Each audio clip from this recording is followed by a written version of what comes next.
வைத்திருக்கிறேன் என்று கர்த்தர் சொல்கிறார். அவர்கள் கண்களுக்கு முன்பாக உன்னை மேன்மைப்படுத்துவேன்.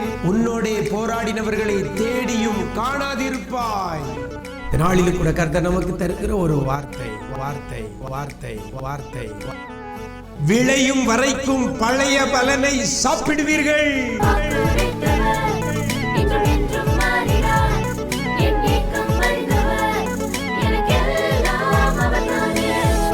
கிறிஸ்துவில் பிரியமானவர்களே, ஆண்டவர் இயேசு கிறிஸ்துவின் ஈடு இணையற்ற நாமத்தில் உங்களை அன்போடு கூட வாழ்த்துகிறேன்.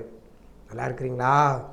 எல்லாரும் ஆண்டவர் கிருபையில சூப்பராக ஒவ்வொரு நாளும் ஆண்டவருடைய வார்த்தையை கேட்டு நல்லா புஷ்டியும் செழுமையுமாக இருப்பீர்கள் என்று கர்த்தருக்குள் நம்புகிறேன். ஆவிக்குரிய காரியங்களில் உங்களுடைய ஆத்துமா வாழும் என்று சொல்லி நான் நம்புகிறேன். இந்த நாளில் கூட கர்த்தர் நமக்கு தருகிற ஒரு வார்த்தை லேவியராகமம் 25ஆம் அதிகாரம் 22ஆம் வசனம். அந்த வசனத்தில் இவ்வாறாக சொல்லப்படுகிறது, பழைய பலனிலே சாப்பிடுவீர்கள் என்று வேதவசனம் சொல்லுகிறது. சாப்பிடுவீர்கள். எதை? பழைய பலனிலே சாப்பிடுவீர்கள்.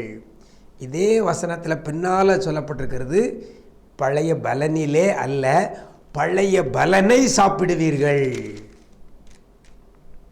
எனக்கு அருமையான தேவஜனமே, உடைய வாழ்க்கையில் நீங்கள் ஆசீர்வதிக்கப்பட வேண்டுமானால் ஏதாவது ஒன்று உட்கொள்ள வேண்டும். அது ஆரோக்கியத்தை நமக்கு கர்த்தர் உட்கொள்ள வைக்க வேண்டும், அல்லது பொருளாதாரத்தை நமக்குள்ள உட்கொள்ள வைக்க வேண்டும், அல்லது நல்ல வேலை வாய்ப்பை நமக்கு உட்கொள்ள வைக்க வேண்டும், நல்ல நண்பர்கள், நமக்காக ரொம்ப நமக்கு சப்போர்ட்டாக இருக்கக்கூடிய மனிதர்களை நமக்கென்று கர்த்தர் ஏற்படுத்தி கொள்ள வேண்டும். அப்படி இருந்தால் மட்டுமே நாம் ஒரு ஆசீர்வதிக்கப்பட்ட சந்ததியாக ஜனமாக இருக்க முடியும். சரீர பிரகாரமாக உயிர் வாழ வேண்டுமானால் ஒன்றை நம்ம உட்கொள்ள வேண்டும், ஆகாரத்தை நம்ம உட்கொள்ள வேண்டும், அதாவது சாப்பிடணும். இது சரீர வாழ்க்கைக்கு தேவையான ஒன்று, உணவு, சாப்பிட வேண்டிய காரியம். இது மற்ற காரியங்களில் நிறைய ஒவ்வொரு டைப்பில் நம்ம உட்கொள்கிறது பல டைப்பில் பல வகையில் மாறுபடுகிறது. சுகமாக வியாதி மாறணுமா, ஆரோக்கியம் நமக்குள்ள வரணும், வந்த வியாதி மாறிடும். கடன் பாரத்தில் இருக்கிறோமா, பொருளாதார நிறைவு உட்கொண்டால் சாப்பிட்டால் கடன் பாரம் மாறும். வேலை இல்லாமல் இருக்கிறோமா, ஒரு வேலை வாய்ப்பு நமக்கு கர்த்தர் உட்கொள்ள செய்வாரையானால் வேலை வாய்ப்பு உண்டாகும். இப்படி நம்மிடத்தில் இருக்க குறைவுகள் மாற வேண்டுமானால் ஏதாவது ஒன்று உள்ள நம்ம எடுத்துக்கொள்ள வேண்டும், உட்கொள்ள வேண்டும், அதாவது சாப்பிட வேண்டும். இங்கே கர்த்தர் சொல்லுகிறார், பழைய பலனிலே சாப்பிடுவீர்கள். எனக்கு ஒன்றுமே இல்லை உட்கொள்வதற்கு, சாப்பிட எதுவுமே இல்லை, வாழ வழி இல்லை என்று சொல்லி கொண்டிருக்கிறீங்களா? எப்பக்கமும் அடைக்கப்பட்ட சூழ்நிலையில், எப்பக்கமும் நெருக்கப்பட்ட சூழ்நிலையில் இருக்கிறீங்களா? ஒரு காலத்தில் நான் நல்லா இருந்தேன், நிறைய பேருக்கு உதவி செய்தேன், ஆனால் இன்னைக்கு நான் கஷ்டப்படுறேன், எனக்கு உதவி செய்ய யாரும் இல்லை என்று சொல்லி கொண்டிருக்கிறீங்களா? உங்களுக்கு நேராகத்தான் இந்த வார்த்தை வருகிறது, பழைய பலனிலே சாப்பிடுவீர்கள். முன்னால கஷ்டப்பட்டதனுடைய பலனை இப்போ உங்களுக்கு கொடுக்க போகிறார். இப்போ நீங்கள் உட்கொள்வதற்கு எந்த ஒரு சோர்ஸும் இல்லாமல் இருக்கலாம், எந்த ஒரு புதிய வரவுகள் ஏதும் இல்லாமல் இருக்கலாம். கர்த்தர் பழைய பலனிலே உங்களை சாப்பிட வைப்பார். ஆதி காலத்தில் நீங்கள் ஆண்டவருக்காக செய்த காரியங்களை கர்த்தர் வச்சிருக்கிறார். நீங்கள் உழைத்த உழைப்பை கர்த்தர் பார்க்கிறார். நீங்கள் பட்ட பிரயாசத்தை கர்த்தர் பார்க்கிறார். கர்த்தருக்காக வைராக்கியமாக நின்றதை கர்த்தர் பார்க்கிறார். அதனுடைய பலனை ஒன்றுமில்லாமல் இருக்கக்கூடிய இந்த வருஷத்திலே நீங்கள் சாப்பிடுவீர்கள். கருமையான தேவஜனமே, இந்த இந்த வசனத்தில் பின்னால் சொல்லும் பொழுது அதில் ஒரு காரியத்தை ரொம்ப அழகாக சொல்லப்படுகிறது. எப்படி என்று சொல்லி பார்த்தால், அதின் பலன் விளையும் வரைக்கும் பழைய பலனிலே சாப்பிடுவீர்கள். புதுசா ஒரு பலன் வரும் வரைக்கும், அது விளையும் வரைக்கும் பழைய பலனில கர்த்தர் உங்களை சாப்பிட வைக்க போகிறார். கர்த்தர் உங்களை உட்கொள்ள வைக்க போகிறார். கர்த்தர் உங்களை நடத்த போகிறார். ஒண்ணுமே வருமானம் இல்லை நினைக்கிறீங்களா? வருமானம் வரும் வரைக்கும் வேலையே இல்லை. முந்தி வேலை பார்த்து இன்னைக்கு வேலை இல்லை. வேலை கிடைக்கும் வரைக்கும் பழைய பலனை சாப்பிடுவீர்கள் என்று சொல்லுகிற வசனத்தின்படி கர்த்தர் உங்களுக்கு செய்ய போகிறார். எத்தனை பேர் விசுவாசிக்கிறீங்க? இந்த பழைய பலனை சாப்பிட வேண்டுமானால் அப்போ முந்தி நம்ம உழைச்சிருக்கணும், முந்தி நம்ம விதைச்சிருக்கணும். இந்த வசனத்தில் ஆரம்பத்தில் சொல்லப்படுகிறது, 8ஆம் வருஷத்திலே விதைத்து 9ஆம் வருஷம் மட்டும் பழைய பலனிலே சாப்பிடுவீர்கள். அப்படியானால் 8ஆம் வருஷத்தில் நம்ம விதைச்சிருக்கணும். 8ஆம் வருஷத்தில் விதைச்சிருந்தாதான் 9ஆம் வருஷத்தில் பழைய பலனில நம்ம சாப்பிட முடியும். அப்படியானால் நம்முடைய வாழ்க்கையில் உழைக்கிற பிள்ளைகளாக நீங்களும் நான் இருக்கணும். சோம்பேறிக்கு என்னைக்குமே கர்த்தர் ஒத்து போக மாட்டார், துணை போக மாட்டார். சோம்பேறியை கர்த்தர் ஆசீர்வதிக்கவே மாட்டார். நீங்கள் சோம்பேறியாக இருக்கிறீங்களா? இருந்தீங்கன்னா இன்றைக்கி மாற்றிக்கிடுங்க. நீங்கள் சுறுசுறுப்பாய் உழைக்கிற பிள்ளைகளாக நீங்கள் மாறுங்கள். நீதிமொழிகளில் பார்க்குறோம், சோம்பேறியே எறும்பினிடத்தில் போய் சுறுசுறுப்பை கற்றுக்கொள் என்று சொல்லப்படுகிறது. சுறுசுறுப்பாக நீங்கள் இருந்து 8ஆம் வருஷத்தில் விதைத்திருப்பீர்களேயானால் அது விளையும் வரைக்கும் பழைய பலனிலே சாப்பிடுவீர்கள் என்று வேதவசனம் சொல்லுகிறது. அப்படியானால் நம்ம உழைக்க வேண்டும், நம்ம பிரயாசப்படணும். அதனுடைய பலன் இருக்கிறதோ இல்லையோ, உழைக்கிறது நம்மில் விழுந்த கடமை. பிரயாசப்படணும். நாம் பிரயாசப்பட்டா கர்த்தர் அந்த பிரயாசத்துக்கு பலன் இன்னைக்கு கிடைக்காம இருக்கலாம்.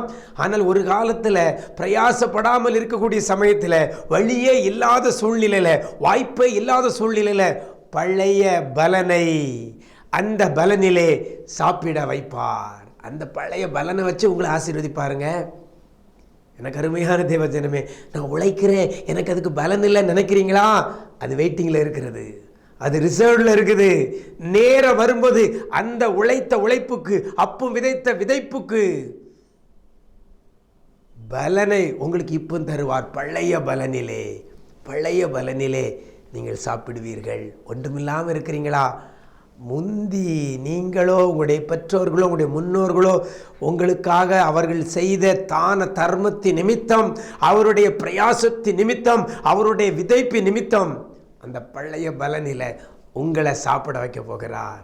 தடைப்பட்ட ஆசீர்வாதங்களை கர்த்தர் தரப்போகிறார். ஒன்றும் இல்லைன்னு நினைக்காதங்க. உங்களுக்காக கர்த்தர் வைத்திருக்கிற அந்த பழைய பலனிலே, நீங்கள் ஆதி காலத்தில் விதைத்த அந்த விதையினுடைய பழைய பலனிலே நீங்கள் சாப்பிட போறீங்க. நீங்கள் சுகமாக இருக்க போறீங்க, நீங்கள் ஆசீர்வாதமாக இருக்க போறீங்க. கர்த்தர் உங்களை உயர்த்த போகிறார், உங்கள் தேவைகளை சந்திக்க போகிறார். எதில்? அந்த விளையும் வரைக்கும். அந்த வசனத்தில் அழகாக சொல்லப்பட்டிருக்கிறது. எப்போன்னு சொல்லி பார்த்தீங்கன்னா அழகாக சொல்லப்பட்டிருக்கிறது, அதின் பலன் விளையும் வரைக்கும். நீங்கள் விதைத்த விதையின் பலன் உங்களுக்கு விளையும் வரைக்கும், உங்கள் கையில் வரும் வரைக்கும் கர்த்தர் உங்களை போஷிப்பார், உங்களை நடத்துவார், உங்களை கைவிட்ட மாட்டார். பழைய பலனிலே உங்களை சாப்பிட வைப்பார். அது எந்த காரியமானாலும் சரி, கர்த்தர் உங்களை நடத்துவார். நம்ம செய்ய வேண்டிய ஒரே ஒரு காரியம், 8ஆம் வருஷம் வரை விதைக்கணும். சும்மா இருக்கக்கூடாது. நம்ம விதைக்கிற பிள்ளைகளாக இருக்க வேண்டும். அது விளையும் வரைக்கும் பழைய பலனிலே உங்களை சாப்பிட வைப்பார், உங்களை வாழ்ந்திருக்க பண்ணுவார், உங்களை செழித்திருக்க பண்ணுவார். நாம் ஜெபிப்போமா? எங்களை நேசிக்கிற அன்பு நிறைந்த ஆண்டவரே, இந்த ஆசீர்வதிக்கப்பட்ட அந்த நல்ல நாளிலும் கூட ஒரு வருமானமும் இல்லையே, வாழ வழி இல்லையே, எந்த விளைவும் எனக்கு இல்லையே, வேலை பார்க்குற இடத்துல நிம்மதி இல்லையே, சரீரத்தில் ஆரோக்கியம் இல்லையே, குடும்பத்தில் சமாதானம் இல்லையே, கண்ணீரோடு என் வாழ்க்கையை தொடர்ந்து கொண்டிருக்கிறேன் என்று சொல்லுகிற பிள்ளைகளுக்காக உடைய சமூகத்தில் வருகிறேன். அப்படிப்பட்ட பிள்ளைகளுக்கு இன்னைக்கு ஒரு வார்த்தையை கொடுத்திருக்கிறீங்க. விளையும் வரைக்கும், அதன் பலன் விளையும் வரைக்கும் பழைய பலனிலே சாப்பிடுவீர்கள் என்று சொன்ன வார்த்தையின்படி பிள்ளைகள் ஆதி காலத்தில் பிள்ளைகள் விதைத்த விதையை பார்த்து, பிள்ளைகள் உழைத்த உழைப்பை பார்த்து, பிள்ளைகளை நீர் சாப்பிட பண்ணுவீராக, பிள்ளைகளை செழித்திருக்க பண்ணுவீராக. என்னென்ன ஆசீர்வாதங்கள் பிள்ளைகள் எதிர்பார்த்திருக்கிறாங்களோ அதை பிள்ளைகளுக்கு நீர் புசிக்க கொடுப்பீராக. திருமண காரியங்கள் இயேசு கிறிஸ்துவின் நாமத்தில் நடப்பதாக, வேலை வாய்ப்பு காரியங்கள் இயேசு கிறிஸ்துவின் நாமத்தில் கிடைப்பதாக, கற்பத்தின் கனிகள் இயேசு கிறிஸ்துவின் நாமத்தில் உண்டாவதாக.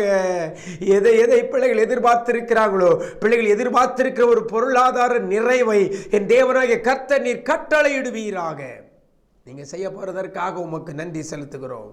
அப்படி நன்மையினாலும் கிருபையினாலும் முடிசூட்டுங்க ஆண்டவரே. என்ன காரியத்தில் பிள்ளைகள் சோர்ந்து போய் இருக்கிறாங்களோ, எனக்கு சாப்பிட ஒண்ணுமில்லையே, வாழ வழி இல்லையே, வருமானம் இல்லையே, கண்ணீரும் கவலை தான் பெருகி இருக்கிறதே என்று சொல்லுகிற பிள்ளைகளுக்கு அந்த விளைவு வரும் வரைக்கும் ஆண்டவரே பிள்ளைகளை பழைய பலனை சாப்பிட நீங்க உதவி செய்வீராக. நீங்க செய்ய போறதற்காக உமக்கு நன்றி. நன்மையினாலும் கிருபையினாலும் முடிசூட்டுங்க. மீட்பர் இயேசுவின் மூலம் ஜெபிக்கிறோம் நல்ல பிதாவே, ஆமேன் ஆமேன். பிரியமானவர்களே, சோம்பேறியா இருக்காதங்க, விதையுங்கள்.